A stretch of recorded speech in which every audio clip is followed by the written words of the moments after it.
हम लोग का जो कुछ सिस्टम्स जो बचे थे उसमें से एक था इग्निशन सिस्टम, है ना।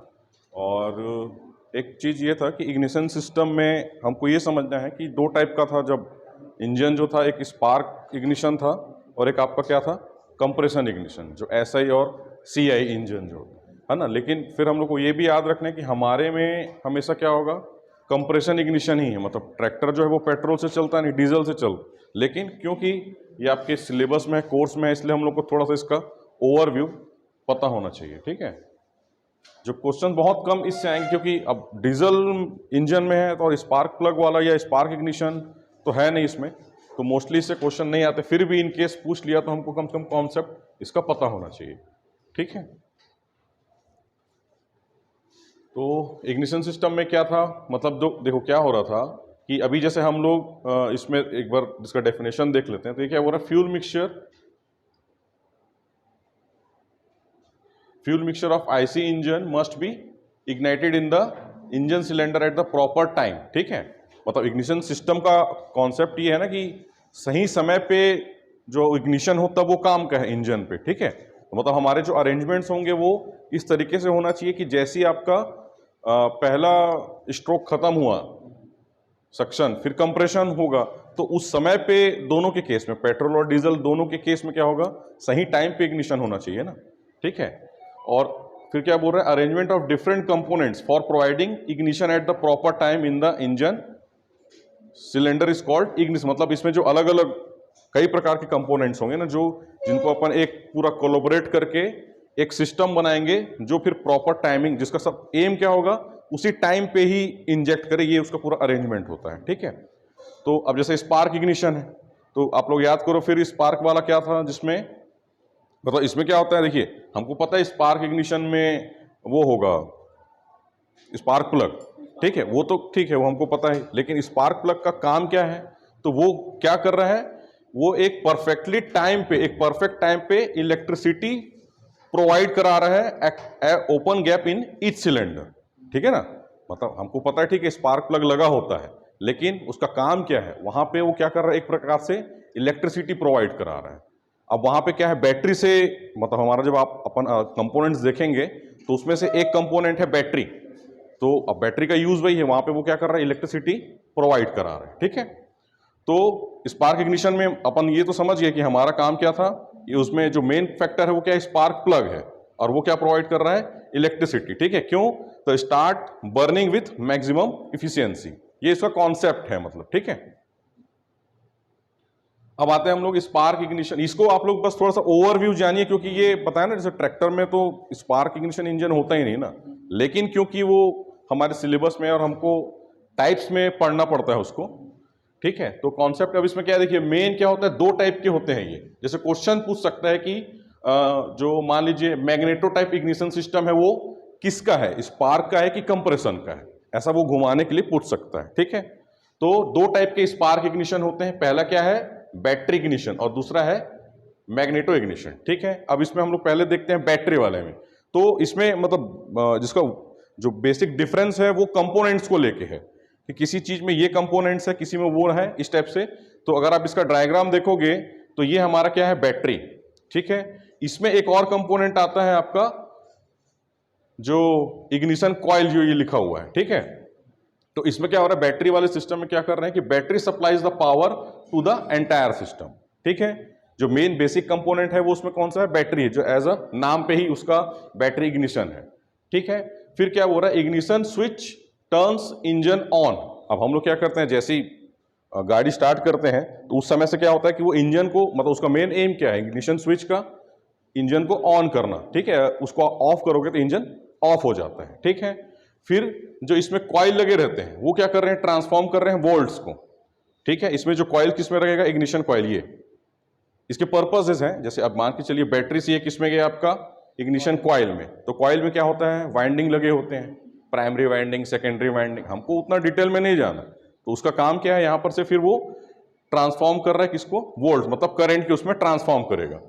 फिर switching device triggers ignition coil, फिर स्पार्क प्लग और वायर, मतलब ये इसका एक फ्लो चार्ट है। मतलब बैटरी से क्या हुआ, इग्निशन जो अपन जैसी वो किए स्विच इंजन को, इग्निशन स्विच को, तो बैटरी क्या करेगा, सप्लाई करेगा किसको, इग्निशन कॉइल को, फिर वो जाके आपका स्पार्क प्लग तक के ये करंट सप्लाई कर रहा है। ठीक है, फिर आता है मैग्नेटो। अच्छा, इसमें क्या है ना, बस ये इसको समझना इसलिए जरूरी था क्योंकि उसमें क्या था, नाम क्या था, बैटरी टाइप का, और इसमें क्या लिखा है, मैग्नेटो। मतलब इसमें ये जो है ना आपका ये वाला जो कंपोनेंट है, ये सीधा इसमें बैटरी है ही नहीं। हाँ, इसीलिए उसका नाम क्या था, बैटरी इग्निशन, और इसका मैग्नेटो। नहीं नहीं, हाँ हाँ, तो देखो क्या होता है, बैटरी लो हो गई ना, तो उसमें क्या होता है कि बैकअप के लिए, जैसे आप मान के चले हम लोग किक से चालू कर लेते हैं ना, उस समय तो बैटरी नहीं है। हाँ, तो वही चीज है, उसमें जो कंपोनेंट लगे रहता है वो होता है मैग्नेटो। तो अब ये, क्योंकि ये तो बैकअप ऑप्शन है ना, लेकिन पहले क्या था कि अब जैसे अब डीजल के केस में जब आप देखोगे तो डीजल के केस में आपका क्या नहीं है, वहां पर स्पार्क प्लग नहीं है ना। तो अब क्या हो रहा है, वहां पे इलेक्ट्रिसिटी किसको प्रोवाइड करना है, तो अब वहां पे स्टार्टिंग वाला पोर्शन नहीं है, अपन आगे आएंगे तो देखेंगे उसको। ठीक है, अब यहां पे क्या हो जा रहा है, जो पहले बैटरी था, अब यहां पे क्या हो गया, मैग्नेटो इज, क्या करना होगा इसको, magneto is used to generate an electric current for producing spark. अभी हम लोग स्पार्क इग्निशन में ही है, वो आगे मैं जो बोल रहा हूं वो बैटरी वाला कंप्रेशन वाला वो आगे है। तो अभी भी क्या हो रहा है, अब यहां पे सिर्फ क्या हुआ है, रिप्लेस क्या हुआ है, बैटरी रिप्लेस हुआ है मैग्नेटो से। ठीक है, और मैग्नेटो भी एक प्रकार का, मतलब क्या हो रहा है कि मैग्नेटो मतलब उसमें नाम भी है ना कि इसमें मैग्नेट लगा हुआ है। ठीक है, जैसे आप ये देखोगे ना तो ये मैग्नेट ही है ये। ठीक है, इसका तो अब ये हो जा रहा है कि उसमें जैसे अपन जब नॉर्थ पोल साउथ पोल वाला जब उसका करते हैं ना मैग्नेट का, तो उसी कंडीशन पे क्या हो रहा है, जैसे ही आप स्विच को ऑन करते हैं तो क्या करता है ये, इसमें जैसे आप ये देखोगे, अच्छा इसमें से वो नहीं, वो एकदम डिटेल में मैं नहीं लेके आया था इसको। ठीक है, ये क्या होता है कि इसमें से जैसी, मतलब एक करंट टाइप का जो प्रोवाइड करेंगे इसमें, तो उससे क्या होगा कि वो जो एक मैग्नेटिक फील्ड यहाँ पे तैयार होता है। ठीक है, और उसी से फिर आपका, जैसे इसमें भी सब वाइंड, और इसमें एक चीज वो हट जाएगा, क्या, ये इग्निशन कॉइल जो है ना। तो जैसे डिफरेंस देखेंगे तो बैटरी इग्निशन वाले में दो कंपोनेंट थे, बैटरी और इग्निशन कॉइल, और इसमें क्या होगा, मैग्नेटो, और इसमें सीधा वाइंडिंग इसी में ही लगा होता है, इसी का यही एक कंपोनेंट है, इसीलिए क्या हो रहा है, इग्निशन कॉइल की यहां पे जरूरत नहीं है। ठीक है, और बाकी ये फिर से कॉन्सेप्ट सेम है, यही फिर क्या कर रहा है, आपका स्पार्क प्लग में करंट प्रोवाइड करेगा। ठीक है, अब आते हैं हम लोग कंप्रेशन इग्निशन, जो हमारे काम का है। ठीक है, मतलब जो डीजल इंजन में या ट्रैक्टर में जो लगा होता है, तो इसका नाम ही था, याद होगा आप लोग को, कंप्रेशन इग्निशन, CI। ठीक है, तो ये एक्चुअल क्या होता है कि इसमें कोई एक्सटर्नल कंपोनेंट की जरूरत नहीं होती है। क्यों, एक्सटर्नल कंपोनेंट क्या था उसमें, स्पार्क प्लग था, है ना भाई। जो इग्निशन ऑफ फ्यूल के लिए उसमें क्या कर रहे थे हम लोग, स्पार्क प्लग लगाए थे, लेकिन अब इसमें क्या है, वहां पे जरूरत नहीं है। क्यों, क्योंकि आप जब याद करोगे तो इग्निशन जो हो रहा था उसमें वो हाई प्रेशर से जब इंजेक्ट कर रहे थे तब उससे हो रहा था। ठीक है, तो इसी में ये पहला लाइन क्या लिखा है, diesel engine are compression ignition engine in which no external component is required in igniting the fuel. तो जैसे क्वेश्चन ये पूछ सकता है कि किस इंजन में या किस मतलब किस इंजन में एक्सटर्नल कंपोनेंट की जरूरत नहीं होती है, तो वो हो गया आपका CI इंजन। क्योंकि देखिए क्वेश्चंस ना, मतलब ये एकदम बेसिक ही उठाएगा ये।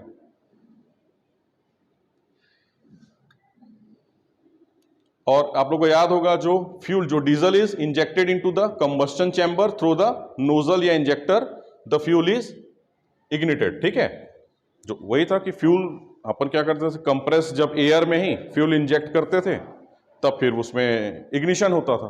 ठीक है, अब इसमें भी क्या होता है, अब इसमें जो टाइप यूज होता है, बैटरी इग्निशन ही सिस्टम है इसमें। ठीक है, उसमें क्या था, बैटरी और मैग्नेटो वाला था, तो इसमें क्या होगा, सिर्फ आपका बैटरी सिस्टम होगा। ठीक है, और उसमें भी वो जो मैं मतलब अपने को बैटरी और उसमें नहीं जाना है, सीधा जो क्वेश्चन पूछते हैं उसमें आ जाते हैं अपन। ठीक है, बैटरी आप समझ गए ना, सिस्टम तो वही रहेगा, और एक कंपोनेंट और रहेगा, वो मैं इसके आगे बता दूंगा। ठीक, तो बैटरी से क्वेश्चन इसको आप लोग नोट कर लो, जो पूछता है battery is used in tractor is usually 3 to 6 cells के होते हैं। ठीक है, जो उसमें बड़ा बैटरी लगा होता है ना, तो उसका जो वो होता है, मतलब जो वोल्ट होता है वो पर ईच, मतलब 2.2 वोल्ट का ईच होता है।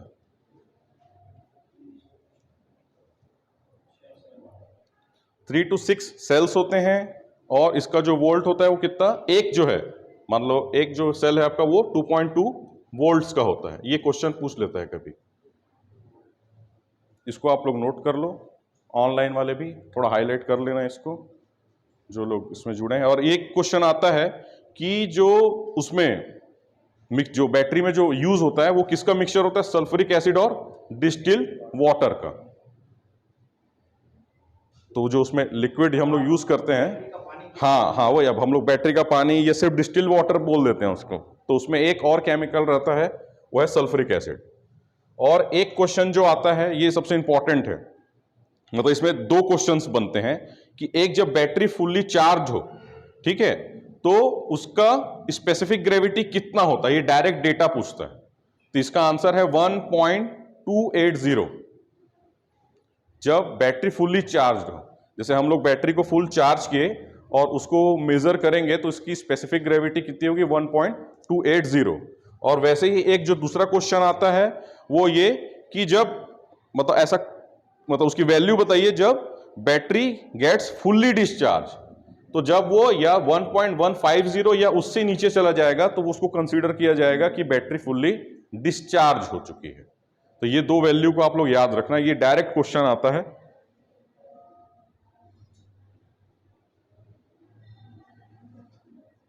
अच्छा मैं हट जाऊं, फिर इन लोगों को नहीं दिखता है। हाँ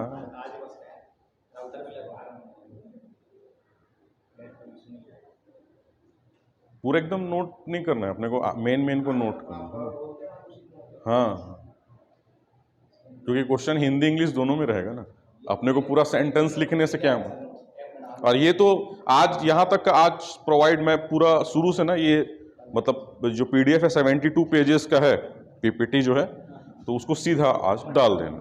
तो ये अभी तक की जितनी क्लासेस हुई है ना उसका ये पूरा नोट्स है। चलो आगे बढ़ूं। अब जो मैं बता रहा था कि अब देखिए हम लोग के में जो कंप्रेशन इग्निशन वाले में क्या हुआ, एक तो बैटरी है, अब उसमें स्पार्क प्लग नहीं है, क्यों, क्योंकि जरूरत ही नहीं है इग्निशन की। तो दो मेन कंपोनेंट थे, एक था बैटरी, तो उससे रिलेटेड क्वेश्चन हम समझ गए, और दूसरा एक आता है स्टार्टिंग मोटर। अब क्योंकि उसमें स्पार्क प्लग नहीं है, ठीक है ना, तो अब एक जो दूसरा कंपोनेंट है वो क्या है, स्टार्टिंग मोटर है। मतलब आप जब चाबी जैसी हम लोग इग्निशन स्विच को ऑन किए तो क्या होगा, वो जो बैटरी है वो किसको ऑपरेट कर रही है, स्टार्टिंग मोटर को। इसका मैं एक फोटो दिखाऊंगा तो उससे आपको समझ में आ जाएगा कि वो बाकी, फिर देखो आप लोग को याद होगा, जैसे मैं उस समय एग्जांपल बताता था कि हम लोग किक मारते हैं, तो किक मारते हैं उस समय क्या हो रहा है कि रिवर्स चलता है। वो हम लोग जैसे किक किससे अटैच है, फ्लाईव्हील से, फ्लाईव्हील से क्या अटैच है, क्रैंकशाफ्ट, क्रैंकशाफ्ट से अटैच है कनेक्टिंग रॉड, फिर वो पिस्टन। तो अभी क्या कर रहे थे अपन, रिवर्स। अब वो तो किक मारने वाली बात हो गई, अब ट्रैक्टर में तो किक मारेंगे नहीं अपन, तो उसमें कुछ ना कुछ ऐसा बैकअप चाहिए ना जो उसको रिवर्स घुमाए, है ना। तो वो ये काम इसी का है, ठीक है। तो उसको अपन आगे देखते हैं, पहले इससे क्वेश्चंस जो पूछता है। हाँ जैसे ये कि कौन सा स्टार्टिंग मोटर, तो 12 या 24 वोल्ट का जो मोटर है वो यूज होता है डीजल इंजन में, ठीक है। जो स्टार्टिंग मोटर यूज होता है सीआई इंजन में, कंप्रेशन इग्निशन में, वो 12 या फिर 24 वोल्ट का, वो डिपेंड करेगा कि क्वेश्चन क्या पूछा है, मतलब ऑप्शन क्या दिया है। अच्छा इसमें एक वर्ड आता है पिनियन, ठीक है। तो ये पिनियन क्या है कि, एक पहले इसको देखते हैं, ये देखो पहले आप लोग ये डायग्राम को देखो, ये यहां पे दिख रहा है पिनियन, ठीक है। ये जो पोर्शन है ना ये पूरा पिनियन है ये। तो ये अटैच किससे, ये जो है ना ये फ्लाईव्हील है। तो अब आप लोग को वो कॉन्सेप्ट समझ में आ गया होगा कि जैसी ही चाबी हम लोग घुमाएं तो बैटरी क्या किया, इसको ऑपरेट किया, किसको, मोटर को, ठीक है। अब मोटर से ये जो पिनियन निकला हुआ है, पिनियन गियर, ये किस में मैश होगा, किस में जुड़ेगा, फ्लाईव्हील में, ठीक है। तो इससे क्या, अब ये इसको रोटेट कर दिया, अब ये रोटेट हुआ तो वापस रिवर्स प्रोसेस शुरू हो जाएगा। अब वो जैसी एक बार प्रोसेस, फिर कंबस्शन हो गया, फिर इसका काम खत्म, फिर ये डिसएंगेज हो जाएगा इससे, और वो क्या होगा, फिर आपका जो कंबस्शन से जब वो थर्ड स्ट्रोक हमारा होगा उससे फिर इंजन ऑपरेट होना शुरू हो जाएगा। तो इसका सिर्फ इतना ही काम है। तो अपन वापस चलते हैं, अब अपने को जल्दी समझ में आएगा। 12 या 24 वोल्ट्स का मोटर यूज करते हैं हम ट्रैक्टर डीजल इंजन में, which have a drive to actuate automatic engagement of pinion with the engine flywheel. ठीक है, उसमें एक ऐसा ड्राइव हम क्या कर रहे हैं, हमको ड्राइव किसको करवाना है, फ्लाईव्हील को करवाना है। ठीक है, किसके थ्रू, इंगेजमेंट ऑफ पिनियन। अभी मैं आपको दिखाया जो गियर दिख रहा था, पिनियन गियर। फिर क्या बोल रहा है, this engagement of pinion with the ring gear initiates the engine cranking. Engine cranking word आया मतलब क्या हुआ, क्रैंकशाफ्ट, है ना। क्रैंकिंग का इंजन मतलब वही है कि वो इंजन को वापस क्रैंकिंग, जैसे क्रैंकशाफ्ट का बनावट आप ऐसा देखोगे ना, ये इस टाइप का कुछ रहता है। तो वो एक प्रकार जब वो रोटेट होता है उसके प्रोसेस को ही क्रैंकिंग बोलते हैं। ठीक है, तो क्या बोल रहा है, the engagement of pinion with the ring gear initiate the engine cranking.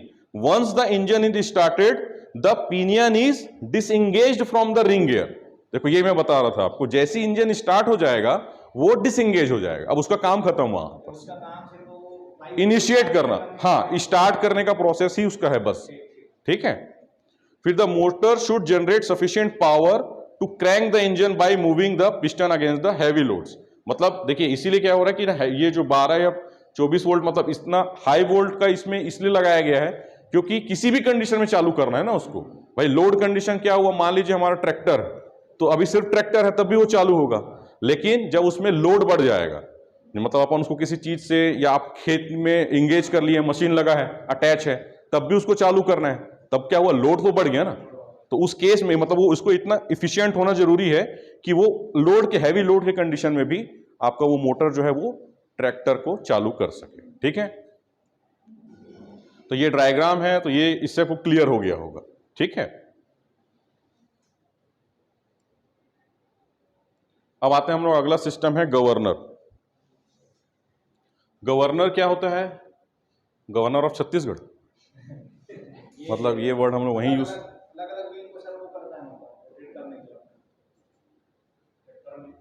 मतलब देखो आप ऐसा देखोगे तो हर सिस्टम मतलब जो है ये एक प्रकार से एक स्पीड रिडक्शन ही है, लेकिन जैसे क्या होता है कि देखो जैसे इसमें अपन पढ़ते हैं, governor is a mechanical device that helps to control the speed of engine by regulating fuel supply. अब आपको ये समझना है कि जैसे मान लो अलग अलग लोड होता है, मतलब जैसे आप किसी पहाड़ी इलाके में चल रहे हैं, फिर कहीं ढलान है, तो उस केस में क्या होगा कि भाई मान के चलिए जैसे ढलान है, स्लोपी एरिया है, तो स्लोपी एरिया में क्या होगा कि अब जैसे आप तो अपनी स्पीड से चल ही रहे हो, लेकिन साथ में क्या होगा, ग्रेविटी के कारण वो और अपने से तेज चलता है। तो उस केस में क्या होगा कि आप अगर वो ज्यादा फ्यूल देगा, मतलब स्पीड एकदम से इंक्रीज हो रही है, तो उस केस में क्या होगा, फ्यूल भी तो ज्यादा चाहिए ना। या मान लीजिए लोड का कंडीशन है, बहुत ज्यादा लोड है ना, और उसको खींचना है, भले तेज नहीं चल रहे हैं हम, लेकिन फ्यूल ज्यादा चाहिए क्योंकि लोड, तो वो जो सेंस करके सप्लाई करता है ना, मतलब रेगुलेटिंग फ्यूल, ज्यादा कम उसको जो रेगुलेट करता है, वो डिवाइस कहलाता है आपका गवर्नर। ठीक है, तो इसके ना क्वेश्चंस जो आते हैं वो फंक्शन से आ जाते हैं कई बार, ऐसे यही वाला कि गवर्नर के क्या क्या फंक्शन है, मतलब ऑल ऑफ द अबोव, है ना, या बोथ ए एंड बी, या न, इस टाइप से पूछेगा इसके जो क्वेश्चंस हैं। फिर दूसरा क्या, जैसे एक तो ये पहला हुआ, पहला मतलब इसका फंक्शन मान लीजिए। दूसरा फंक्शन क्या बोल रहा है, it helps to maintain the mean speed of the engine by controlling the supply of fuel to the engine. ठीक है, मतलब कांस्टेंट स्पीड, जैसे मान लो आप जिस स्पीड में चल रहे हो, मान लो 80, तो उस 80 की स्पीड के हिसाब से फ्यूल सप्लाई करने का काम यही कर, कि मतलब किसी भी प्रकार का रेगुलेशन, कम चाहिए तो भी, ज्यादा चाहिए तो भी। एक वर्ड क्या बोला, मीन सप्लाई, मीन का मतलब क्या हुआ, एवरेज फ्यूल सप्लाई भी करेगा ये। ठीक है, फिर क्या बोल रहा है, अब इसके जो कॉन्सेप्ट हमको समझने हैं, when the load on the engine increases, अब क्या हो रहा है, इंजन में लोड इंक्रीज हो रहा है। ठीक है, तो the governor increases the supply of fuel. ठीक है, and when the load on the engine decreases the governor decreases the supply of fuel. भाई मान लीजिए इंजन में लोड कम है, तो फिर क्यों एक्स्ट्रा फ्यूल जाए वहां पर, जैसी लोड अब नहीं है तो वहां पर फ्यूल सप्लाई कम हो जाना चाहिए। तो इसको सेंस करने का काम ये करेगा। अब इसके टाइप्स कई बार पूछ देता है कि what are the types of governor, तो ये होता है सेंट्रीफ्यूगल, न्यूमेटिक और हाइड्रोलिक। ठीक है, इसका सिर्फ हमको टाइप्स पता होना चाहिए, बाकी फंक्शन वही है, सोर्स बदल जाता है। कि वो हाइड्रोलिक से ऑपरेट हो रहा है, फिर वो न्यूमेटिक, ठीक है, और एक बेसिक जो है वो सेंट्रीफ्यूगल है, जो सबसे कॉमन यूज होता है। तो इसका टाइप्स आप लोग नोट कर लो, ये कई बार पूछ लेता है। सेंट्रीफ्यूगल पहला है, दूसरा है न्यूमेटिक और हाइड्रोलिक।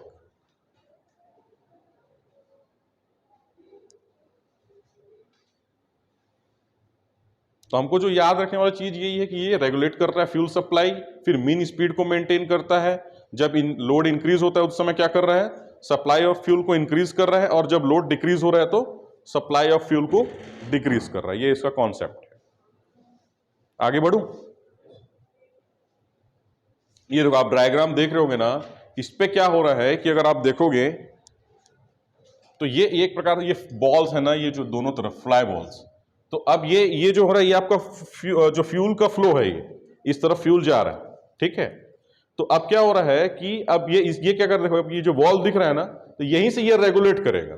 जैसी लोड बढ़ा तो इसके स्प्रिंग, यहां पे स्प्रिंग सेंसर मान के चलो स्प्रिंग है, ये ओपन होने लगेगा। मानो लोड बढ़ा तो इसको ये सेंस कर क्या करेगा, इसको ज्यादा ओपन करेगा। ये ज्यादा ओपन हुआ थ्रोटल वॉल्व, तो क्या होगा, फ्यूल सप्लाई बढ़ जाएगी। फिर जैसी लोड कम हुआ तो ये क्या होगा, अपना श्रिंक हो जाएगा। तो श्रिंक हुआ तो ये सप्लाई को फिर कम कर देगा। कहीं ना कहीं कोई सेंसर ही तो चाहिए ना हमको। अब जरूरी नहीं है कि वो एकदम इलेक्ट्रॉनिक्स के मोड में हो, तो पहले मैकेनिकल सेंस, ये एक प्रकार का मैकेनिकल सेंसर है ये। हाँ, जैसे वही होता है जो अपना मान लो फ्यूल दिखाता है जो हमको, भाई जो हमारी गाड़ी का फ्यूल टैंक दिखाता है, उसमें बॉल लगा होता है। जैसी फ्यूल खत्म होते जाता है, बॉल नीचे आते हैं, तो आपका जो इंडिकेटर है वो इधर ई की तरफ आने लगता है। फिर वो फ्यूल बढ़ाएगा तो वो बॉल ऊपर आएगा, तो वो फिर बढ़ने, तो वो सेंसर ही है वो एक प्रकार से, ठीक है। फिर यही था। हाँ, अब इसमें मतलब ये जो बता रहा था मैं, when the load increases the governor helps to increase the opening of fuel supply valve, मतलब ये वॉल्व को, इसी को खोल देता है। और same in case of decreasing होगा तो क्या होगा, ओपनिंग को कम कर देगा इसको, ठीक है। बंद करेगा तो फ्यूल ही बंद हो जाएगा। फिर हम लोग आगे चलते हैं। आप लोग के में एक टॉपिक था फ्लाई बॉल। हाँ, स्प्रिंग और ये फ्लाई बॉल। हाँ, मतलब जो मूवमेंट होने वाली चीज है ना, वो ये इंडिकेटर ही है, ये बॉल्स। मतलब ऐसा भी नहीं ना कि इजिली वो हो जाए, तो इसमें थोड़ा सा हैवी मटेरियल देना ही पड़ेगा। जब वो लोड बढ़े तभी वो हो, नहीं तो ऐसे में क्या होगा, कभी भी वो फ्लक्चुएट होते रहेगा तो फ्यूल सप्लाई बढ़ना कम होते रहेगा। तो जब एक्चुअल में लोड बढ़े तब इसमें टेंशन बढ़ेगा स्प्रिंग में, तब वो जाके श्रिंक होना या फिर कंप्रेस होगा वो। एक आप लोगों में टॉपिक है ट्रैक्टर के बारे में, है ना, जो मतलब स्टार्टिंग होना चाहिए लेकिन उसमें सिलेबस में लास्ट में दिया है वो। तो ट्रैक्टर क्या है, सेल्फ प्रोपेल्ड पावर यूनिट है ये, ठीक है ना। सेल्फ प्रोपेल्ड में आपको बताया था, जिसमें हम लोग बैठ के चला सकते हैं, ठीक है ना। और ये इसमें क्या होता है, हैविंग व्हील्स और ट्रैक्स, मतलब एक्चुअली क्या है ना, जैसे आप लोग वो देखे होंगे ना, जो जेसीबी टाइप वाला जो एक आता है जिसमें ट्रैक लगा होता है ना कि चक्का, तो पहले ट्रैक्टर्स वैसे भी होते थे, तो इसलिए इसमें लिखा हुआ है कि व्हील्स और ट्रैक्स। अब बहुत कम है वो ऐसा, लेकिन वो भी कहीं कहीं स्पेसिफिक एरिया में जहां पे व्हील्स नहीं जा सकते वहां पे वो ट्रैक्स यूज होते हैं आज भी, ठीक है।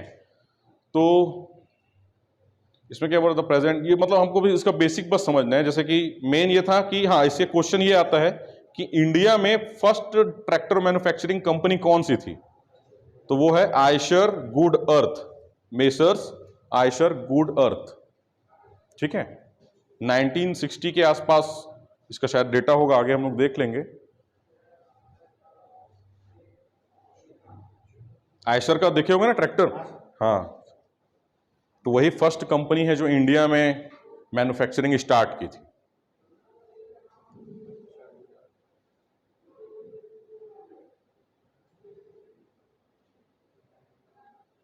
हाँ, देखो ये लिखा भी है, ये 1960 to 61 में पहला जो मैन्युफैक्चर है वो मेसर्स आयशर गुड अर्थ। फिर अभी लगभग 75 के अलग अलग मॉडल्स जो हैं वो अभी अवेलेबल हैं। और एक ये थोड़ा सा आता है डेटा कभी कभी कि ट्रैक्टर अवेलेबिलिटी कितनी है इंडिया में, तो ये लगभग 1000 हेक्टेयर में 28 ट्रैक्टर्स हैं। ये कभी कभी पूछता है, लेकिन शायद रेयर ही पूछे, लेकिन हमको पता होना चाहिए, कहीं पे ध्यान में रह जाए।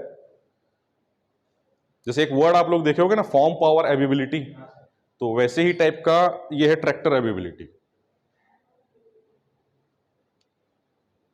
और कुछ कुछ जो डेटाज होंगे ना, मैं वो डायरेक्ट ग्रुप में या किसी में डाल दूंगा, ताकि जो अब उसको तो पढ़ नहीं सकते ना, क्योंकि हर साल डेटा अपडेट हो जाता है, तो कुछ कुछ डेटाज ना अपन इसमें अलग से दे देंगे। हाँ, मैं प्रोवाइड और कर दूंगा मैं, फिर तुम डाल देना उसमें। फिर क्लासिफिकेशन ऑफ ट्रैक्टर्स, ट्रैक्टर में भी क्लासिफिकेशंस होते हैं, है ना, लेकिन किसके टाइप पे होते हैं? अब देखिए, बेसिक फंक्शन तो सब रहेंगे, हम उसको चेंज किस में कर सकते हैं? जैसे व्हील, फिर दूसरा जो ट्रैक वाला मैं बता रहा था, और एक walking type tractor. Walking type tractor क्या होता है? पावर टिलर, उसको वॉकिंग टाइप ट्रैक्टर भी बोलते हैं। हाँ, उसको हम क्या है, वॉक भी है, मतलब उसको पकड़ के हम चल रहे हैं, लेकिन वो काम क्या है, तो पावर सोर्स ही ना, प्राइम मूवर है, तो उसी को क्या बोलते हैं? Walking type. ठीक है, ये 3 टाइप के होते हैं। और ये देखो, एक इसमें मैं बता रहा था, ये तो नॉर्मल ट्रैक्टर है। फिर ये जो है अपना ट्रैक्स, जो क्रॉरल ट्रैक्टर बोलते हैं। तो पहले ऐसा, और अभी भी कई जगह जहां पे व्हील्स यूज नहीं हो पाते, वहां पे ये आज भी जाता है। ठीक है, अब हमारे यहाँ नहीं होता, वो अलग बात है। नहीं, वो तो ठीक है, लेकिन वो ट्रैक्टर भी यूज होता था एज अ ट्रैक्टर, मतलब इसमें प्रॉपर आपका इंप्लीमेंट्स अटैच होंगे। हाँ, वही पैडी फील्ड के कारण, तो सेम वही कॉन्सेप्ट। ठीक है, और एक ये जो एक रो टाइप ट्रैक्टर बोलते हैं ना हम लोग, ये जैसे आप देख रहे हो, ये 3 व्हील है, बाकी तो नॉर्मल 4 व्हील होता है, तो ये जो 3 व्हील वाला है, ये इसी को रो टाइप ट्रैक्टर बोलते हैं। कहीं में आगे होगा तो दिख भी जाएगा, वो नहीं है। ठीक है, तो 3 व्हील वाले ट्रैक्टर को ही रो टाइप ट्रैक्टर बोलते हैं। अब ये, हाँ, व्हील्स वाला, अब जैसे व्हील मतलब क्या हुआ, जो 3 या 4 न्यूमेटिक व्हील्स जो होंगे, उसको हम लोग व्हील टाइप का ट्रैक्टर बोलते हैं। ठीक है, तो 3 वाला मैं आपको दिखाया इसीलिए एग्जांपल। फिर ये क्रॉलर ट्रैक्टर, मतलब वही जिसमें ट्रैक यूज होता है, ट्रैक या फिर चैन टाइप को। ठीक है, और उसमें जो एक क्वेश्चन आता है कि जो ये क्रॉलर ट्रैक्टर है, ये ट्रैक टाइप में, उसमें किस टाइप का चैन लगा होता है, इसको आप नोट कर लो। तो उसको वर्ड यूज होता है एंडलेस चैन, मतलब वो गोल घूमा है ना, उसको कहीं एंड नहीं हो रहा है, तो इसलिए उसको अपन क्या बोलते हैं? Endless chain. तो वो यूज होता है आपका क्रॉलर ट्रैक्टर में या ट्रैक टाइप ट्रैक्टर में।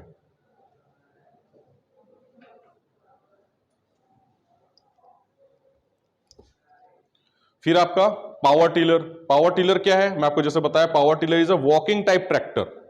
ठीक है, this tractor is usually fitted with 2 wheels only.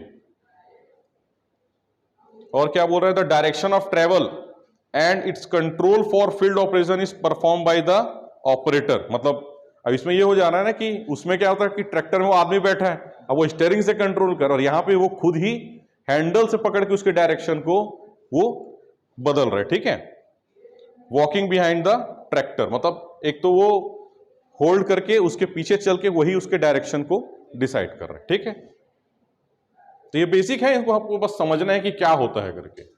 फिर क्लासिफिकेशन ऑफ व्हील्ड ट्रैक्टर, मतलब जैसे हम लोग देखे ना अभी 4 व्हील 3 व्हील, तो वैसे क्या हो गया, इसमें एक जनरल पर्पस ट्रैक्टर होता है, रो क्रॉप, जिसमें आपको दिखाया था रो वाला, जो 3 व्हील है वही आपका रो टाइप का है। अब जनरल पर्पस मतलब जो हम लोग हमेशा नॉर्मली देखते हैं जो, ठीक है, तो इसको इसलिए अपन समझ लेते हैं कि ऐसे तो देखोगे तो सभी ट्रैक्टर नॉर्मल समझेंगे हम, लेकिन अभी हम लोग 3 व्हील देख लिए तो एक मिल गया ना अलग टाइप का। तो वैसे जनरल तो ठीक है, लेकिन इस इन केस ऑफ, अच्छा ये तो उसका बता रहे हैं कि जनरल पर्पस क्या होता है, तो वो उसमें जैसे लो ग्राउंड क्लियरेंस रहेगा, है ना, increase engine power, good adhesion and wide tyres. ठीक है, अब ये तो नॉर्मल हमारा वही ट्रैक्टर, लेकिन अब देखो ये रो टाइप, मतलब फिर ये आ गया 3 व्हील, इसको क्या बोल रहे हैं हम, मतलब व्हील्ड वाले में भी क्लासिफिकेशन है। तो आपका जो जनरल पर्पस जो हमारा नॉर्मल ट्रैक्टर है, वैसे ये रो टाइप आ गया, मतलब इसका अलग पर्पस हो गया। फिर ये एक जो मैं बता रहा था स्पेशल पर्पस, मतलब कि क्या हो गया, जैसे कॉटन फील्ड के लिए अलग से, जैसे आप वो कंबाइन हार्वेस्टर को ही देख लो, तो वो है तो आखिर ट्रैक्टर जैसा ना, या एक आप उसमें देखे होंगे, एक वो सेल्फ प्रोपेल्ड होता है, एक ट्रैक्टर ऑपरेटेड, उसमें एक ट्रैक्टर अटैच हुआ वाला देखे होंगे आप लोग, ठीक है ना, तो है तो आखिर वो भी ट्रैक्टर। तो वैसे ट्रैक्टर्स को हम क्या बोलते हैं? Special purpose tractor. जैसे आप कॉटन फील्ड में जाएंगे तो एक कॉटन हार्वेस्टर पूरा बना होता है, जो मतलब एक बड़ी जैसे कंबाइन हार्वेस्टर है वैसे ही वो भी रहता है। देखिए इस टाइप की मशीन्स जो है ना, एक एग्जांपल के लिए, तो वैसे कहलाते हैं आपका स्पेशल पर्पस ट्रैक्टर, मतलब इसका कोई एक मेन अलग से उद्देश्य होना चाहिए। जनरल पर्पस मतलब वो सभी चीज के लिए हो गया, वो आपका प्लाउइंग से लेके हार्वेस्टिंग तक के। हाँ हाँ, मतलब वही जो कोई भी पर्पस के लिए बने, लेकिन हम लोग एग्रीकल्चर पॉइंट ऑफ व्यू से उसको देख रहे हैं हम लोग। अब उसका तो ऐसा है कि बहुत सारा एप्लीकेशन है ट्रैक्टर्स के। फिर एक आप लोग के में टॉपिक है कि मतलब सिलेक्शन ऑफ ट्रैक्टर, मतलब भाई देखिए, अब जैसे इसका मेन कॉन्सेप्ट ये है, इसमें जो समझना है हमको कि सिलेक्शन कैसे करें हम ट्रैक्टर का, क्या क्या पैरामीटर्स होने चाहिए। भाई अब मान लीजिए जिसके पास 2 एकड़ का खेत है, तो वो 55 HP ट्रैक्टर लेके क्या करेगा, मतलब एक कोई ना कोई क्राइटेरिया होना चाहिए ना, है ना। तो मतलब हमको पता होना चाहिए, और वो आपके सिलेबस में भी है ये। अब इससे क्वेश्चन कैसे पूछेगा मैं भी नहीं जानता, है ना, कि कैसे इससे पूछे, क्योंकि ये तो बेसिक थ्योरेटिकल पोर्शन है। ठीक है, अब जैसे क्या है, पहला है इसमें लैंड होल्डिंग। जैसे मैं बताया ना, under a single crop pattern it is normally recommended to consider 1 HP for every 2 hectare. अब आप समझो, जिसके पास 2 हेक्टेयर उसके लिए भी वो 1 HP बोल रहे हैं। मतलब क्या बोल रहा है, अगर किसी के पास 40 हेक्टेयर का फॉर्म है तो उसके लिए 20 से 25 HP का ट्रैक्टर सफिशियंट है। तो अब जिसके पास 5 हेक्टेयर भी है तो भी वो क्या करेगा, एक प्रकार भाई अब वो ले ले, अलग बात है कि वो उसका अलग एप्लीकेशन कुछ सोच रहा हो, लेकिन जो हम लोग रिकमेंड करते हैं, जो एक पर्पस होना चाहिए ना कि किस लिए आप ले रहे हो, तो ये एक डेटा आप लोग को हो सकता है कि पूछ ले। आया था ना, हाँ वो, हाँ तो ये हो, फिर ठीक है, देख लो भाई, ये इंपॉर्टेंट है। फिर मैं ये नहीं जान रहा था कि इससे कैसे लेगा। हाँ नहीं, तो वही मैं बता रहा हूं, अब तुम ट्रैक्टर जैसे ले भी लिए, है ना, अब उसको तुम्हारे खेत के लिए वो कोई काम का नहीं है इसके अकॉर्डिंग, वो आप फिर दूसरा उस यूज करो, उसको अलग बात। हाँ, उसके लिए फिर एनिमल पावर है। हाँ हाँ भाई, आपको फॉर्म पावर सोर्स चाहिए ना, हमारे पास ऑप्शन है। ठीक है, और अच्छा, जिसके पास मान लो, ये भी मैं, जैसे मान लो 5 हेक्टेयर किसी के पास, तो वो ट्रैक्टर में क्यों जाए, वो पावर टिलर में भी जा सकता है भाई, वो भी तो हम लोग देखें ना, अभी ट्रैक्टर है वो भी एक प्रकार का। उसके बाद और थोड़ा ज्यादा है तो उसके बाद मिनी ट्रैक्टर भी आता है। आपको 35 HP या 55 HP में ही क्यों जाना, तो कहने का मतलब हमारे पास जब ऑप्शंस हैं तो उसके सिलेक्शन पैरामीटर्स भी होने चाहिए। तो ये लैंड होल्डिंग में आप जैसे बता रहे हैं कि एक क्वेश्चन आया था कि 1 HP के लिए 1 HP रिक्वायर्ड कितना है, एवरी 2 हेक्टेयर लैंड के लिए 1 HP पावर रिक्वायर्ड होता है। तो ये भी एक डेटा और है यहाँ पे, 40 HP के लिए कितना है रिकमेंडेड, तो 20 से 25 HP। अब इस रेंज में अवेलेबल है कि नहीं वो अलग बात है, इस रेंज में अवेलेबल नहीं होगा, मान लो सीधा 35 HP है इंडिया में, तो आदमी उसी को लेगा। ठीक है, फिर दूसरा पैरामीटर है क्रॉपिंग पैटर्न। फिर इसमें एक डेटा आ रहा है कि जनरली 1.5 हेक्टेयर पर HP was been recommended where adequate irrigation. अब यहां पे देखो डेटा बदल गया, जहां पे सफिशिएंट मात्रा में इरिगेशन की फैसिलिटी अवेलेबल है, तो वहां पे क्या हो गया डेटा, 1.5 हेक्टेयर पर HP।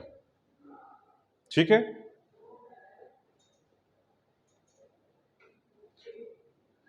फिर क्या, वर्डिंग्स को ध्यान देखना, क्वेश्चन में जब वो इरिगेशन बोल दिया है ना, एडुकेट इरिगेशन, तब ये डेटा आपका बदल गया, यहां पे 1.5 हेक्टेयर है।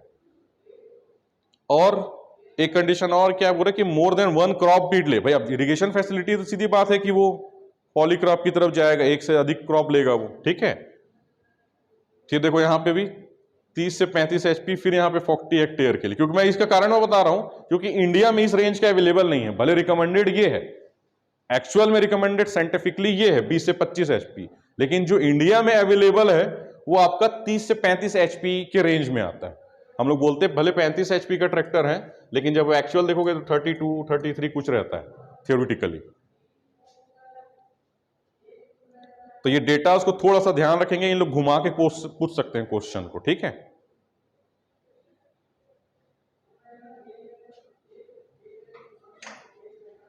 आगे बढ़ो। फिर क्या बोल रहे हैं कि सॉइल कंडीशन। अब क्या बोल रहा है, tractor with less wheel base या higher ground clearance and low overall weight में work successful in light soil. जैसे कि एग्जांपल के लिए कुबोटा कंपनी के ट्रैक्टर आप देखे होंगे, तो वो है ना जापान कंपनी की है, और वो बहुत लाइट वेट होता है वो। तो क्योंकि उसका कंडीशन वही, जैसे अब वहां पे क्या होता है, एक तो जैसे हमारे इंडिया के लिए इसलिए सूटेबल है, चाइना और जापान में क्या होता है, फ्रेगमेंटेड लैंड बहुत ज्यादा है, जैसे हमारे यहाँ भी है वैसे वहां भी है, तो उनको क्या होता है। अच्छा, दूसरा एक पहला सबसे मेन ये अलग फैक्टर है।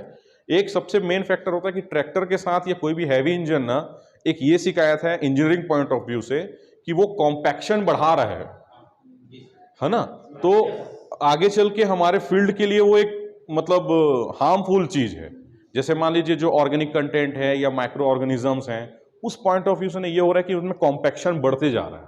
तो अगर वो ऊपर से कॉम्पैक्ट होते जाएगा तो नीचे के जो चीजें हैं वो ऊपर मूवमेंट नहीं होगी। तो इसके लिए भी ये लाइट वेट जो ट्रैक्टर से इसका कॉन्सेप्ट भी इसीलिए आ रहा है, ठीक है। तो उसी में एक कंडीशन क्या बोल रहे हैं कि जहां पे व्हील बेस ट्रैक्टर मतलब जिसका व्हील बेस कम हो, ग्राउंड क्लियरेंस जिसका ज्यादा हो, ठीक है, लो ओवरऑल वेट हो, वो लाइटर सॉइल में but will not able to give sufficient depth in black cotton. अब जैसे फिर वही बदल जाता है। अब जो हमारा छत्तीसगढ़, महाराष्ट्र और एमपी का एरिया है वो ब्लैक कॉटन सॉइल वाला एरिया है, तो यहां पे ये फिर एप्लीकेबल नहीं हो पाता। क्यों? क्योंकि वो पावर उतना जनरेट नहीं कर पा। कई बार देखना कई इंप्लीमेंट्स के जो फरो ओपनर्स हैं वो तक उखड़ जाते हैं।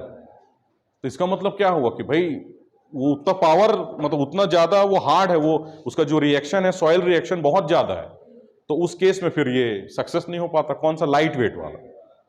तो ये टर्म्स एंड कंडीशन इसमें अप्लाई, इसीलिए मैं बोल रहा हूं। अब मान लो हम लोग लाइट वेट, जैसे यहीं पे तो देखना है, लाइट वेट ट्रैक्टर मैं ले लिया, भाई मेरे को अच्छा लगा, इसका सब डिजाइन अच्छा दिख रहा है, एर्गोनॉमिक्स अच्छा है, तो मैं इसको ले लिया। लेकिन अब क्या हो रहा है, मेरे यहाँ ब्लैक कॉटन सॉइल होने के कारण ये फेल हो जाए। तो यही चीज हमको ध्यान रखना है, सिलेक्शन ऑफ ट्रैक्टर इसी बेसिस पे होगा कि आपकी रिक्वायरमेंट क्या क्या है। मतलब आप पूरा एक चार्ट बना लो कि भाई हमारे यहाँ ये सॉइल है, ये क्रॉप है, इतना लैंड है, ये इसीलिए ये दिया गया है, ठीक है। तो ये भी एक इंपॉर्टेंट फैक्टर है कि आप कितने एचपी का ट्रैक्टर ले रहे हो, कितना पावर उसका जनरेट हो रहा है। पता चल रहा है आप छोटा ट्रैक्टर ले लियो और आपके खेत में वो काम ही नहीं आ रहा है। फिर आता है आपका क्लाइमेटिक कंडीशन। तो क्या बोल रहा है, very hot, for very hot zone and desert area air cooled engine. देखो मैं क्या बताया था आपको कि जब हम लोग उसमें बात किए थे बर्फीले क्षेत्र वाले का, तो वैसे सेम कहां अप्लाई होता है, जो हॉट एयर जहां पे ज्यादा है, बहुत ज्यादा समर वाला जो ये टेम्परेचर ज्यादा है, तो क्या होगा, वाटर वहां पे एवोपरेट हो जाएगा। वहां फ्रीज हो रहा था, यहां पे क्या हो जाएगा, एवोपरेट हो जाएगा। तो उस केस में क्या चाहिए, हमारा जो सिलेक्शन होना चाहिए वो अब एयर कूल्ड इंजन देखना होगा हमको। भाई ट्रैक्टर सिर्फ वाटर कूलिंग सिस्टम वाला आता है ऐसा नहीं है, मैं आपको बताया ना, आता है उसमें, और अपन फोटो भी शायद देखे थे, नहीं देखे थे, है ना। तो हाँ, तो मतलब मेरे कहने का मतलब ये है कि यहाँ पे भी अब जैसे आप वाटर कूल ले, लेकिन अब आपका इंजन ठंडा ही नहीं हो रहा है, बार बार गाड़ी गर्म होकर खड़े हो जाए, तो भाई ऐसा ट्रैक्टर भी क्यों लें हम, जब हमको पता है वहां पे पानी वाटर कूलिंग सिस्टम या कूलेंट जो है वेपोरेट हो जाएगा, तो वहां पे ये काम नहीं आएगा। सेम आपका बर्फीले जगह में जहां पे पानी फ्रीज हो जाता है, वहां ये कूलिंग सिस्टम काम नहीं आएगा। तो आपका जो सिलेक्शन होना चाहिए वो इस बेसिस पे होगा, ठीक है। देखो ये लिखा भी है, water cooled engine are liable able to frozen at high altitude में फ्रोजन हो जाएगा। सेम आपका हॉट वेदर है जहां पे, हाँ, तो ये हमको देखना होगा। उसके लिए ऑप्शन है हमारे पास कि हमारे पास एयर कूल्ड इंजन्स हैं, ठीक है। फिर जहां पे रिपेयर फैसिलिटीज, ये तो बहुत बेसिक है कि जहां पे भाई रिपेयर फैसिलिटीज अवेलेबल हो, आप वहीं पर मतलब लेंगे ना, या उस जिसका शोरूम या जिसकी सर्विस अवेलेबल है वैसे ट्रैक्टर कंपनी को आप प्रिफर करोगे। मीडियम जो रेंज में रहेगा, हाँ, मतलब जो प्लेन्स वाला एरिया मान लो आप, ज्यादा गर्म हो तब भी हाँ, और ठंडा हो गया तभी तभी। और बाकायदा महिंद्रा के अलग अलग आते हैं मॉडल्स। अब हमारे यहाँ क्यों नहीं है वो, क्योंकि भाई यहाँ पे यूज नहीं है। लेकिन आप जब जैसे हिली एरिया में जाते जाएंगे ना, तो वहां पर बाकायदा एयर कूल्ड इंजन दिखेगा, राजस्थान में एयर कूल्ड इंजन दिखेगा। हाँ, वही मैं, अपना कॉन्सेप्ट हमको क्लियर होना चाहिए, ठीक है। मान लो जहां वो बोलेगा हाई एल्टीट्यूड एरिया वाले में कौन सा इंजन यूज होगा, अब आपको पता होना चाहिए हाई एल्टीट्यूड में या हॉट वेदर वाले जोन में कौन सा, तो एयर कूल्ड। अब वही बता रहा हूं, क्वेश्चन कहां से ले ले, अब ये उनका काम है, हमारा कॉन्सेप्ट हमको पता होना चाहिए जो सिलेबस में है। फिर ये वाला तो ठीक है, रिपेयर फैसिलिटीज। फिर आता है एक रनिंग कॉस्ट। अब क्या बोल रहा है, tractor with the less specific fuel consumption should be preferred over other so that running cost में बी लेस। तो ये तो खैर बेसिक चीज है। फिर इनिशियल कॉस्ट और रीसेल वैल्यू, ये सब मतलब कंसीडर करते हैं ना हम लोग कि भाई इनिशियल कॉस्ट जिसका कम हो, रीसेल वैल्यू। से मारुति सुजुकी की गाड़ी आदमी बेचता है तो उसकी गाड़ी तुरंत बिक जाती है, लेकिन आप टाटा महिंद्रा को बेचने जाओगे तो नहीं बिकती, या बिकेगी तो उस रेट में नहीं जाएगा। तो वैसे महिंद्रा एंड महिंद्रा का ट्रैक्टर बिक जाएगा, जॉन डियर का, लेकिन आप बोलोगे कि स्वराज आइसर का ट्रैक्टर उस रेट में जाए तो वो नहीं जाए। ठीक है, टेस्ट रिपोर्ट। अच्छा, एक चीज और था, मैं इसमें वो नहीं दिखा मेरे को, चलो खैर ठीक है। हाँ, फिर इसे जो कंपोनेंट्स कुछ कुछ, अब हम लोग ऐसे इंजन समझ गए, क्लच। अब ये क्योंकि ना आप लोग के में ना उतना डिटेल में है नहीं, क्योंकि इसको पढ़ने जाएंगे तो फिर अलग अलग क्लासिफिकेशंस आ जाएंगे इसमें, तो हम बेसिक इसके बारे में, तो इसके कंपोनेंट्स हमको पता होना चाहिए कि इसके कंपोनेंट्स क्या क्या होते हैं। तो गियर हो गया, क्लच हो गया, डिफरेंशियल हो गया, फाइनल ड्राइव है, रेयर व्हील है, फ्रंट व्हील है, स्टीयरिंग मैकेनिज्म, हाइड्रोलिक जिससे हीट सिस्टम जो होता है जिसमें पीछे अटैचमेंट होता है, ठीक है, ब्रेक्स है, पीटीओ सॉफ्ट है, ट्रैक्टर पुली, ड्रा बार जिससे ट्रॉली अटैच होता है, या कोई भी जिसको पुल करके जिसको लेके जाने वाला होता है, ठीक है। फिर कंट्रोल, मैं कुछ कुछ इसमें रखा हूं फोटोग्राफ्स के। हाँ, जैसे इसमें आप देखोगे, इसमें एक डायग्राम बना हुआ है जिसमें क्या बता रहा है कि ये ट्रांसमिशन सिस्टम दिखा रहा है एक प्रकार से। तो ये जो पहला जो स्टार्ट हुआ ये क्या है आपका, क्लच। अब क्लच क्यों, क्योंकि याद करो मैं बताया था जो इंजन है वो उसमें लास्ट कंपोनेंट क्या था, फ्लाईव्हील। फ्लाईव्हील जो अटैच होता है वो किससे, यहां तक के मान के चलिए फ्लाईव्हील है, इसके आगे ये पूरा इंजन था, यहाँ पे हमारा 3 सिलेंडर मान लो, ये बाकी पूरा ये इसको ऑपरेट कर, अब बाकी आगे का प्रोसेस इसमें होगा, ठीक है। तो क्या क्या है यहाँ पे, क्लच है, ट्रांसमिशन मतलब क्या हुआ, gear, transmission gear, first gear, second gear, high gear, लो गियर जो लगाते हैं ट्रैक्टर में वो। फिर रेयर एक्सल आ गया, ये वाला एक्सल, और इसमें क्या है, तो फाइनल ड्राइव, ये जो है ना ये होता है फाइनल ड्राइव। फाइनल ड्राइव में वर्ड ही में ही फाइनल ड्राइव का मतलब क्या हुआ, देखियो क्या होता है कि खेत में क्या चाहिए हमको, स्पीड नहीं चाहिए, हमको क्या चाहिए, मैं बताया था फर्स्ट क्लास में भी, टॉर्क, है ना, टॉर्क चाहिए। इसका मतलब क्या, अब इंजन तो क्या हो रहा है कि वो मान लो इंजन में जैसी जो ये है आपका फ्लाईव्हील है, क्रैंकशाफ्ट में 2000 आरपीएम वो मान के चलो रिलीज कर रहे, 2000 आरपीएम की स्पीड से घूम रहे, लेकिन अब आपके चक्के को भी 2000 आरपीएम के हिसाब से घुमाना है क्या, नहीं, क्योंकि हमको तो ये स्लो मूविंग व्हीकल है ना, ठीक है ना। एक वो देखे होगे आप लोग, ऐसा एक ट्रैक्टर के पीछे में ऐसा ट्रायंगल वाला वो क्या बोलते हैं उसको, रेडियम वाला लगे रहता है, देखे हो आप लोग, ये यही सिंबल है, ये सिंबल किसका है, स्लो मूविंग व्हीकल का सिंबल है वो, ऐसे ही नहीं लगा है उसमें, वो पीछे में ट्रायंगल ऐसा लगे रहता है ना सीट के पीछे या कहीं पे भी, तो वो साइन है वो, है ना, वो क्या साइन है कि ये गाड़ी स्लो मूविंग व्हीकल है। तो उससे हमको क्या समझ में आ रहा है कि ये ट्रैक्टर बहुत स्लो चलता है ना, लेकिन आपका भाई यहां तो इंजन है, और कितना 35 एचपी 55 एचपी का इंजन है, तो रॉकेट के हिसाब से भगना चाहिए फिर, लेकिन खेत में तो यही जो सिस्टम्स है ना आपका, यहां से ट्रांसमिशन जो हो गया, फिर फाइनल ड्राइव है, इन लोग क्या करते हैं, ये कहलाता है स्पीड रिडक्शन यूनिट।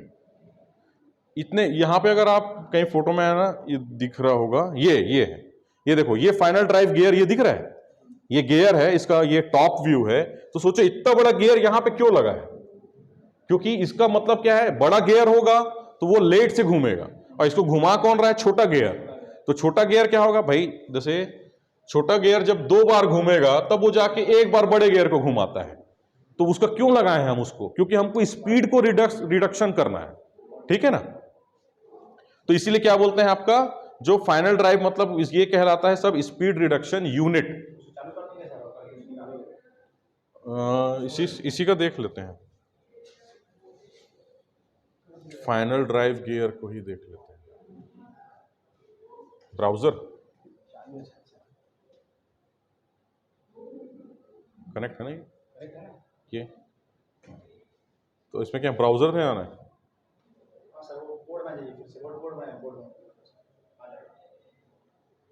और सर्च कहां से होगा, सर्च कहां से होगा, अच्छा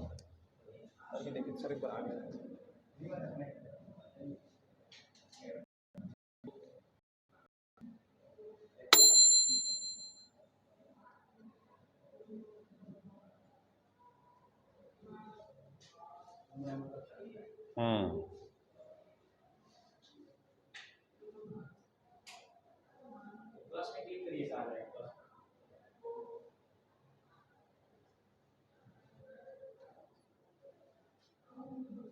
ये आपको दिख रहा है ना ये? तो अब देखिए ये जो है ना, ये इसका इतना बड़ा देने का कारण यही है कि इस तरफ से जब पावर आ रहा है तो ये छोटे उसमें आ रहा है। तो अब ये क्या क्या हो गया?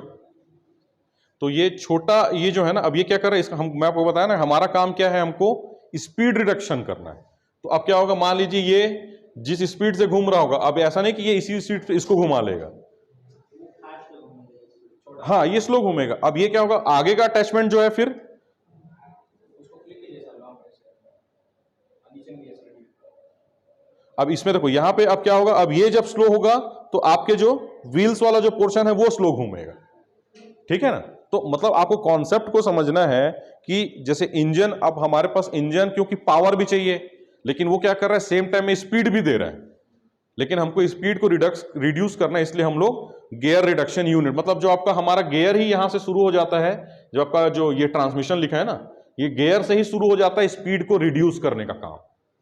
इसीलिए आप देखना ट्रैक्टर में हाई स्पीड और लो स्पीड का भी ऑप्शन देता है ना। तो उसका कारण वही है, जब वो फील्ड में रहता है तो उसको हम लोग लो स्पीड कर देते हैं, उस स्पीड से ज्यादा वो बढ़ेगा ही नहीं, आप चाहे 5 गियर लगा लो, ऊपर में जो कछुआ हाँ हाँ उसमें दिए रहता है, उसमें सेट कर दो आप।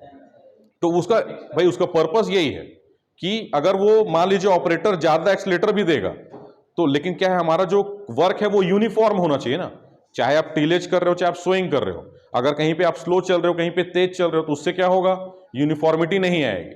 तो गियर को सेट करते हैं, आप कितना भी एक्सीलेटर दे दो स्पीड वही रहेगा, ताकि वो एक फ्लो में चले और एक यूनिफॉर्मिटी बने रहे, ठीक है।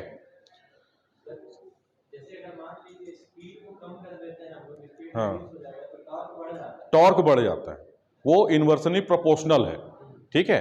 अगर आपका टॉर्क बढ़ेगा तो स्पीड कम हो जाएगा, मतलब उसी का मतलब वही हुआ। बाइक में भी तो इसी करते सर, बाइक में जैसे ऊपर चढ़ाना है हमको, लोड ज्यादा है तो गाड़ी धीरे हाँ वही चीज भाई, वो चलता है। गियर का मतलब वही है ना, वो एक प्रकार से स्पीड रिडक्शन का ही काम करती है, बढ़ाना घटाना, ठीक है ना। आप मान के चले आपको हैवी जब उसमें चढ़ना है जैसे बोल रहे हो, तब उस केस में आप गियर को कम किए तो वहां पे स्पीड कम होकर पावर ज्यादा, वही टॉर्क है, ठीक है ना।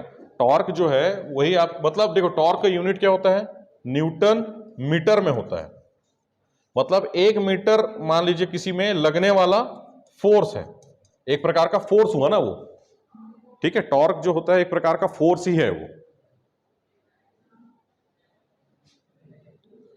तो और क्या था, देखो यहां पर से आप अगर आप देखोगे, ये हमारा क्या था, यहां से स्टार्ट हुआ है क्रैंक शाफ्ट, ये क्रैंक शाफ्ट है, क्रैंक शाफ्ट, फिर आपका ये फ्लाई व्हील है, फ्लाई व्हील से क्या लगा हुआ है, क्लच, ठीक है।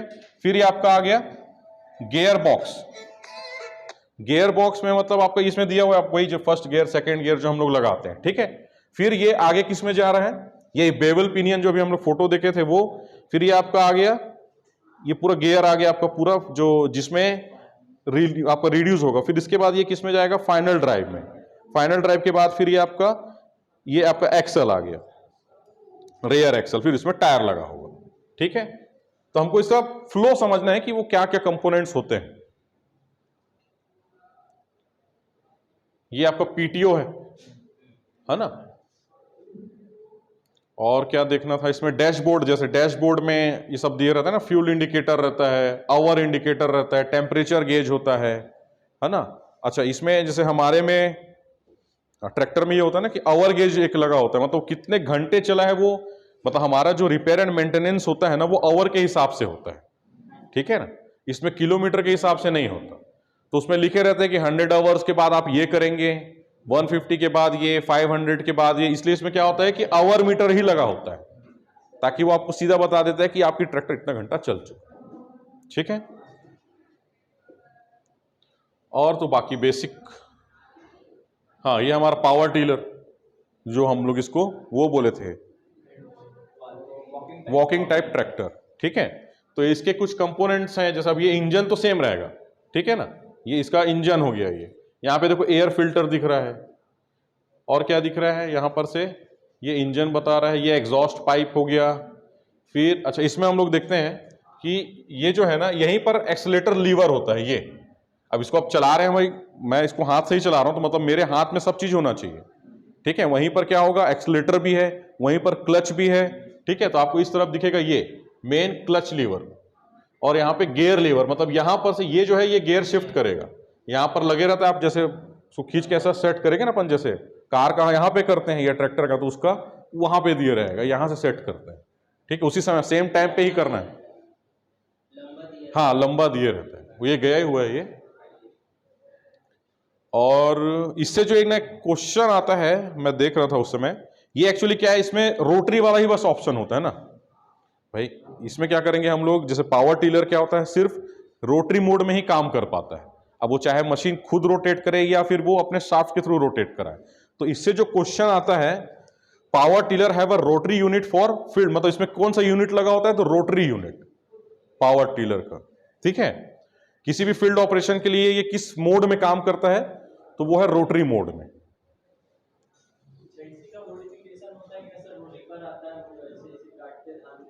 हाँ हाँ हाँ, सामने जो अटैच होता है उसमें, हाँ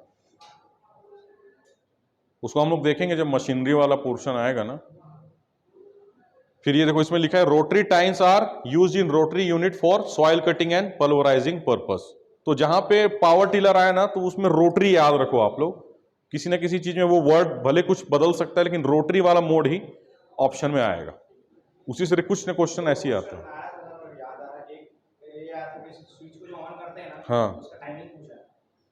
ठीक है, तो उसको हम लोग देख लेंगे सब। जैसे स्विच को, ट्रैक्टर के स्विच को ऑन करते हैं ना, ऐसा कितने टाइम तक मतलब इसको स्विच को ऐसे ऑन करके रखना पड़ता है तब चालू होता है। पहला क्वेश्चन ये था। और एक जो पीटीओ है ना, हाँ पीटीओ में जो आरपीएम रहता है ना, उसको पूछा था वो उसमें एक ये है, जैसे इसमें क्या है ना, ये मतलब 540 आरपीएम रहता है इसका, और एक और आता है 100,000 भी आता है, दोनों पूछा था सर, मतलब दोनों को मिला के दिया था। और इसमें स्प्लाइंस होते हैं 21 स्प्लाइंस। ये जो बना ना, ये इसको बोलते हैं क्या सर, पीटीओ? हाँ ये पीटीओ शाफ्ट है, ये पावर टेक ऑफ,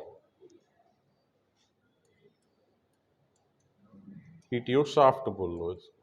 हम लोग इसमें पढ़े थे, एक क्वेश्चन ये भी था कि पीटीओ जो है वो 80 से 85% मतलब जो इंजन पावर को वहां पे मिलता है, मान के चलो 80 से, हाँ 85%, मान लो 100% पावर निकला है आपका इंजन से, तो पीटीओ में वो अवेलेबल होगा 80 से 85।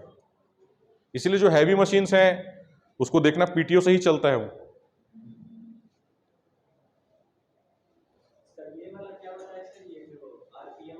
ये कितने आरपीएम में घूमता है जो पीटीओ शाफ्ट है, हाँ रिवॉल्यूशन पर मिनट। ये जो है ना, अगर ये रोटेट हो रहा है तो 1 मिनट में 540 बार, और अभी जो नए वाले में आ गया वो 1000। तो वो ऑप्शन के हिसाब से आप लोग देख लेना, हाँ क्योंकि अगर 540 दिया तो 1000 नहीं देगा, 1000 दिया है तो 540 नहीं देगा, और दोनों दे देता है तो सबसे मोस्ट लेने वाला 540 है, ठीक है।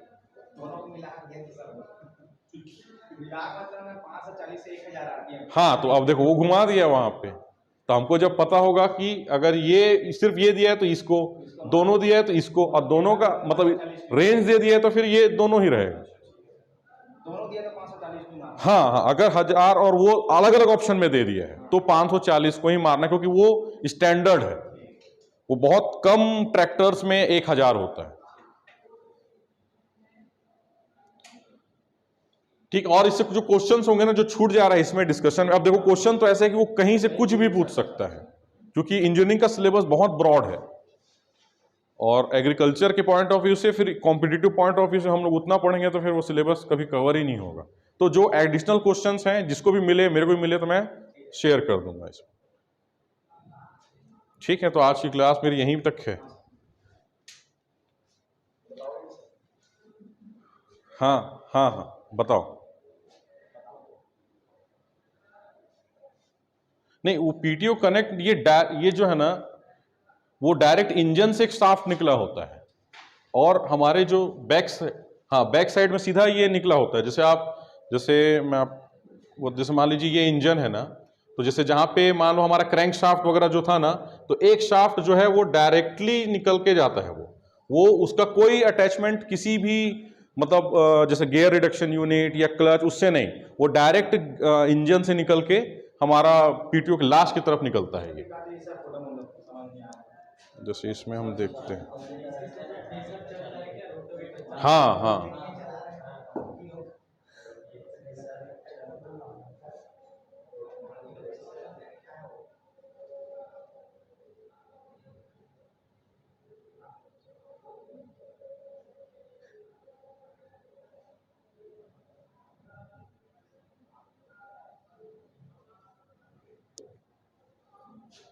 इसमें देखते हैं। नहीं, वो जो पूछ रहे हैं ना, वो क्या है, वैसा इमेज शायद ही मिलेगी जो इंजन से। नहीं, वो तो ठीक है। जैसे ये जो इसमें ऑनलाइन जो क्लासेस है ना, उसमें ये पूछ रहे हैं कि मतलब कहाँ किससे मतलब निकलता है, तो ये देखो जैसे ये है, हाँ इंटरनली वाली फोटो आप सुन रहे हो। हेलो, ऑनलाइन में जो क्वेश्चन पूछे हैं वो इंटरनली वाला फोटो तो मेरे को नहीं दिख रहा है, लेकिन ये ना डायरेक्ट उससे निकला होता है ना। क्या करूँ इसको? अच्छा, हाँ,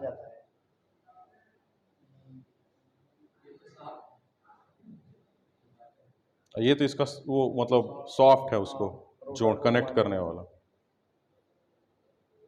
नहीं, मेरे बात का भरोसा करो भाई, वो सीधा इंजन से ही आता है। नहीं, इन लोग को बोल रहा हूँ।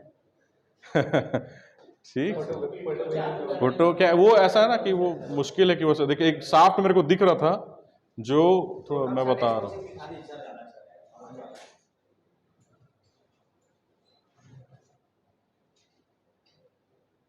चलो ये कहीं, खैर ठीक है। और हाँ, पीटीओ का था एप्लीकेशन, जैसे थ्रेसर है ना, और वो पावर वो रोटावेटर है ना, तो जहाँ पे हैवी मशीन्स जो हैं उसके लिए वो यूज़ होता है। इसीलिए क्या हो रहा है देखो, मतलब एक मैं वो बता रहा था उसमें, क्वेश्चन में बताया भी था कि जो सबसे ज़्यादा यूज़ जो होता है वो, और सबसे लिस्ट पावर कहाँ पे मिलता है, और सबसे ज़्यादा ये क्वेश्चन आता है कि जो ट्रॉली जैसे कनेक्ट होता है ना, जहाँ पे पुल करते हैं अपन, खींचते हैं उसको, तो वो सबसे ज़्यादा यूज़ होता है वो पोर्शन, है ना, ड्रा बार जिसको हम लोग बोलते हैं, ठीक है। लेकिन वो सबसे कम पावर, लिस्ट पावर भी वहीं पे मिलता है, जो अपन 55% लिखे भी थे। तो एक बार और कहीं लिख लो, अभी याद है तो मैं बता देता हूँ। सबसे ज़्यादा यूज़ होता है आपका ड्रा बार, जो कनेक्ट जैसे जहाँ पे ट्रॉली लगता है ना, जो अपन हुक लगा के जिसको लॉक करते हैं, वही सबसे ज़्यादा यूज़ होने वाला पोर्शन है ट्रैक्टर में, ठीक है। और वहीं पे सबसे कम पावर मिलता है। ऐसा क्वेश्चन को घुमा देता है कई बार। अब वो 55% में है, लेकिन वो डेटा मेन नहीं है क्वेश्चन में। मेन ये है कि कहाँ पे सबसे कम पावर मिलता है और सबसे ज़्यादा यूज भी वही पोर्शन होता है। तो और सबसे ज़्यादा पावर हमको कहाँ मिलता है, तो वो है पीटीओ। इसीलिए जितनी हैवी मशीन्स हैं वो आप देखेंगे कि वो पीटीओ से ही चलता है। मतलब जहां पे भी रोटरी मोड वाला आएगा ना, तो वो पीटीओ ही चला सकता है उसको। मतलब आप सोचिए, वो थ्रेसर को ही चला रहा है, तो थ्रेसर अपने आप में कितनी बड़ी मशीन है। और कुछ क्वेश्चन इंजीनियरिंग से? हाँ हाँ, बताइए। हम्म, हाँ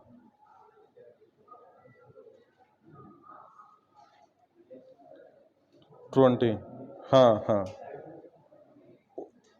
उसका 360 है, मतलब उसका 360 से होगा। ये बैक कैसे होगा? हाँ हाँ हाँ, जैसे उसमें हम लोग क्या किए ना, 720 था, तो आप क्या करोगे कि नंबर ऑफ सिलेंडर से उसको फिर हम लोग डिवाइड कर देते थे, है ना। तो वैसे आप इसको 2 स्ट्रोक के लिए 360 को नंबर ऑफ सिलेंडर से डिवाइड कर दोगे। और आप लोग को कोई डाउट? क्योंकि आज के बाद फिर मैं शायद नेक्स्ट वीक के बाद ही अवेलेबल रहूंगा, है ना, अगले छुट्टी वगैरह में, सैटरडे संडे में। तो और कुछ आप लोग को पूछना हो तो पूछ सकते हैं। सर ये जो एक्सेलरेटर होता है वो कैसे मतलब स्पीड को कम करता है, ज्यादा करता है? नहीं, एक्सीलरेटर जैसे वही बताएं हम लोग, जो वो फ्यूल सप्लाई से ही जुड़ता है वो। आप एक्सीलरेटर दबाए मतलब क्या होगा कि वो जो वॉल्व्स होना है, मतलब उसमें क्या एक बटरफ्लाई वॉल्व लगा होता है फ्यूल के पास, फ्यूल मतलब फ्यूल सिस्टम में। जैसे आप एक्सीलरेट करोगे तो वो बटरफ्लाई वॉल्व ओपन बंद होता है, जैसे आप किए वो बंद हो जाएगा। तो वो सिर्फ फ्यूल सप्लाई को ही वो कर रहा है, वो और कुछ नहीं कर रहा है, समझ। तो हाँ, लेकिन ये है कि अब उसी समय पे और कनेक्शन कहाँ, अभी हम लोग देखें किसमें, गवर्नर में।